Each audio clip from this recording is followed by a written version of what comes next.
Hello everybody. तो हम आज का इम्पॉर्टेंट टॉपिक डिस्कस कर रहे हैं, that is goods and service tax. Goods and service tax. So basically GST क्या है? जीएसटी एक ऐसा टैक्स है जो कि वन टैक्स वन नेशन माना जाता है। मतलब अगर अब मैं कोई भी गुड्स का सेल या परचेज करती हूँ तो मुझे जीएसटी पे करना पड़ेगा, राइट? चाहे गुड्स की बात करी जाए चाहे सर्विसेज की बात करी जाए। पहले क्या होता था? पहले टैक्स अलग अलग चार्ज करे जाते थे। सर्विस के ऊपर सर्विस टैक्स, गुड्स के ऊपर value added tax, but now GST charge किया जाएगा। अब इसके कुछ इंपॉर्टेंट पॉइंट्स हैं, जीएसटी के कुछ इंपॉर्टेंट पॉइंट्स हैं जिसको हमें ध्यान रखना है इन जर्नल। जब आप जर्नल का टॉपिक करोगे तो आपको इस इंपॉर्टेंट पॉइंट्स को कंसिडर करना है। ठीक है मैम, क्या है इंपॉर्टेंट पॉइंट? सबसे पहली बात, यहाँ पर अलग अलग तरीके का टैक्स चार्ज होता है। अलग अलग तरीके का मतलब, अगर आप with in the same state अगर गुड्स सोल्ड करते हो या सर्विसेज प्रोवाइड करते हो with in the same state, जैसे कि हरियाणा टू हरियाणा, तो यहाँ पर हम चार्ज क्या करेंगे?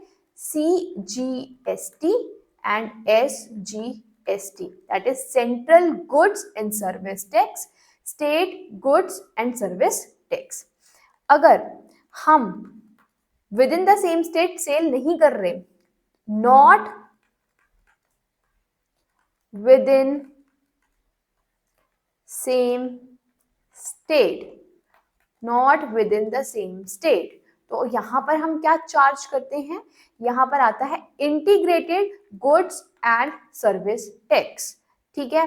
और अगर हम यूनियन टेरिटरीज को गुड्स सोल्ड करते हैं तो यहां पर हम क्या चार्ज करते हैं?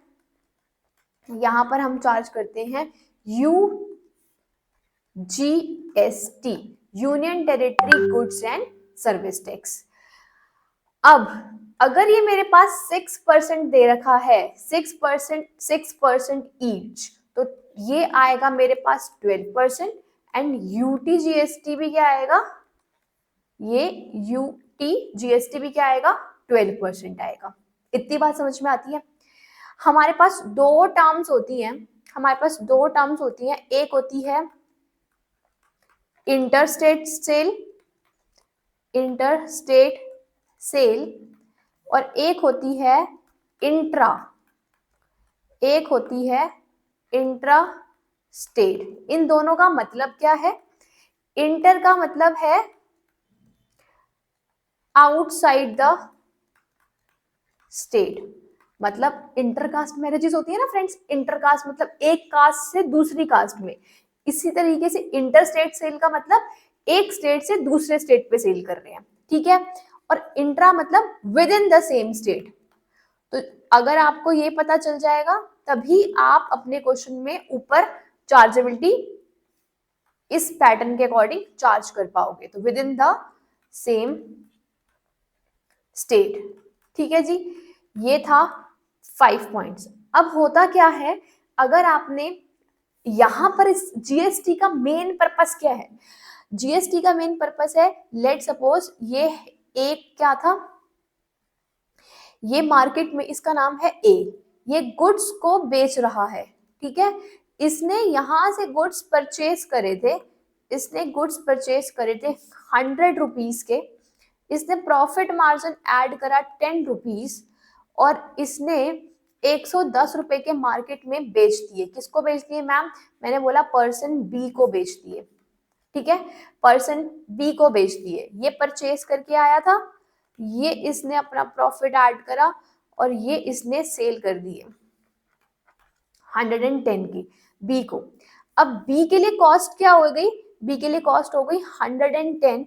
इसने अपना प्रॉफिट ऐड करा लेट सपोज 40, ये 150 रुपीज का बेच रहा है। ठीक है। अब जब ये 150 रुपीज का सेल करेगा मार्केट में तो ये इसी अमाउंट के ऊपर चार्ज करेगा जीएसटी। लेट सपोज 10% जीएसटी का रेट था, इसने 15 रुपए चार्ज करे तो 561। जब ये यहां से परचेज करके आया था, ठीक है। तो जब इसने सेल करी 110 रुपए नहीं, इसने इससे 10% का जीएसटी 121, ये पैसे थे, ये किसके पैसे हैं, ये टैक्स के पैसे हैं। आप कभी भी होटल वगैरह में खाना खाने जाते हो तो कॉस्टिंग क्या आती है 110, और उसके एडिशनल का पैसा क्या होता है गुड्स एंड सर्विस टैक्स का, जो कि आपको पे करना पड़ता है। यहाँ पर ये 110 का सामान बेच रहा है जिसमें से 11 रुपए वो जीएसटी चार्ज कर रहा है, तो 121 इसके पास आया बी के पास। लेकिन बी यहाँ पर 110 क्यों ले रहा है, क्योंकि कभी भी जो टैक्स का अमाउंट ये बी पे कर कर आया है ए को, कभी भी कॉस्ट में इंक्लूड नहीं होता, ये इसकी क्या है कॉस्टिंग। तो कभी भी ये टैक्स का अमाउंट हमारी कॉस्ट में इंक्लूड नहीं होता है। तो मैम फिर जो ये पे करके आया 11 रुपीज, इसका क्या होगा, तो ये बी के लिए है इनपुट टैक्स, ये बी के लिए क्या है इनपुट टैक्स, इसका मतलब ये बी के लिए क्या है एसेट, बी के लिए क्या है एसेट है, ठीक है। तो यहां पर अगर ये 11 रुपए बी के लिए एसेट है, अब जब इस बी ने फर्दर ये सी को बेचा तो ये 150 का बेच रहा है, लेकिन 15 रुपए क्या चार्ज कर रहा है, इससे टैक्स का अमाउंट चार्ज कर रहा है। तो 15 रुपए सी को देने पड़ेंगे। मुझे बताओ फटाफट से सी की कॉस्ट कितनी आएगी, 165 या 150, मैम 150, राइट। अब होगा क्या, अगर बी ने सी से 15 रुपए चार्ज कर लिए, सी पेमेंट तो कितनी करने वाला है, सी पेमेंट तो 165 ही करने वाला है। क्यों, क्योंकि 100 कॉस्ट में उसका 150 आएगा और इनपुट टैक्स में उसका कितना आएगा फ्रेंड्स, इनपुट टैक्स आएगा उसका 15 रुपीज, राइट। अब मुझे बताओ बी ने जो पेमेंट कलेक्ट कर ली है सी से कितनी 15 रुपए, क्या ये बी अपनी पॉकेट में रख ले, पॉकेट में रख लेगा, अरे मजे करेंगे मजे करेंगे, ना बेटा उसको गवर्नमेंट को डिपॉजिट कराना है। तो बी के पार्ट से सोचो कि बी को क्या करना होगा, बी को ये 15 रुपीज गवर्नमेंट को डिपॉजिट कराने हैं।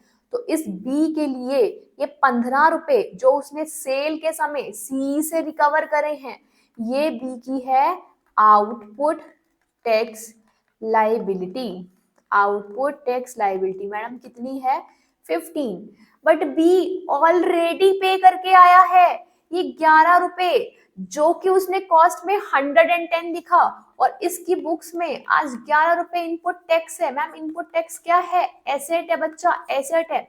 तो आप अपनी लाइबिलिटी में से अपने इनपुट टैक्स के एसेट को सेट ऑफ करा सकते हो। तो ये बचा कितना, 15 रुपए की लाइबिलिटी थी, 11 ऑलरेडी उसके पास है, तो आज ये बी कितना पेमेंट करने वाला है डिपार्टमेंट को, 4 रुपए करने वाला है। तो ये क्या आ जाता है नेट आउटपुट टैक्स पेड, कि इसने कितना टैक्स क्या करा है पे किया है। बात समझ में आती है, मोस्ट इंपॉर्टेंट पॉइंट, ठीक है। तो जब भी आपको क्या समझ में आया, जब भी अगर मैं अब इस बी की बुक्स बनाऊं, अगर मैं बी की बुक्स बनाऊंगी तो ये परचेज करके आया था किससे, ए से, एंट्री क्या करेंगे परचेजेस अकाउंट डेबिट, कितने रुपए का 110 का। मैम 11 रुपए तो उसने पे करे थे, लेकिन तो वो मेरा क्या था इनपुट टैक्स था, ठीक है, मेरा एसेट था वो, डेबिट कितना 11, और कितना कैश उसने पे करा या बैंक 121। सेकेंड एंट्री जब उसने सेल कर दी गुड्स किसको, सी को, तो एंट्री क्या करेंगे, कैश तो उसने कलेक्ट कर लिया, कैश अकाउंट डेबिट कितना 165, लेकिन उसकी सेल्स कितनी हुई थी, सेल कितनी कंसिडर करेंगे सिर्फ 150। क्यों मैम, क्योंकि बाकी बचा हुआ उसका क्या है आउटपुट टैक्स लाइबिलिटी, कितना 15। तो यहाँ पर परचेजेस सिर्फ 110 है कि एक्चुअल में आपने सामान खरीदा कितने का, साहब जो आप पे करके आए हो ये तो आपका एसेट है। क्यों, क्योंकि जब बी के फ्यूचर में ये लाइबिलिटी पे करनी पड़ेगी तो वो ये अमाउंट यहाँ से क्या कर लेगा सेट ऑफ कर लेगा, ठीक है। फिर मेरे पास नेक्स्ट एंट्री क्या आती है, मेरी ये लाइबिलिटी खत्म हो रही है, मैं इसको कर दूंगी डेबिट आउटपुट टैक्स 15, मेरा ये एसेट भी खत्म हो रहा है, ऑलरेडी डेबिट था, इसको क्या कर दूंगी, क्रेडिट, कितना, इनपुट टैक्स कितना 11, तो मुझे एट द एंड ये कैश या बैंक 4 रुपए का टैक्स पे करना पड़ेगा। बात समझ में आ गई? तो this is very important concept with respect to journal.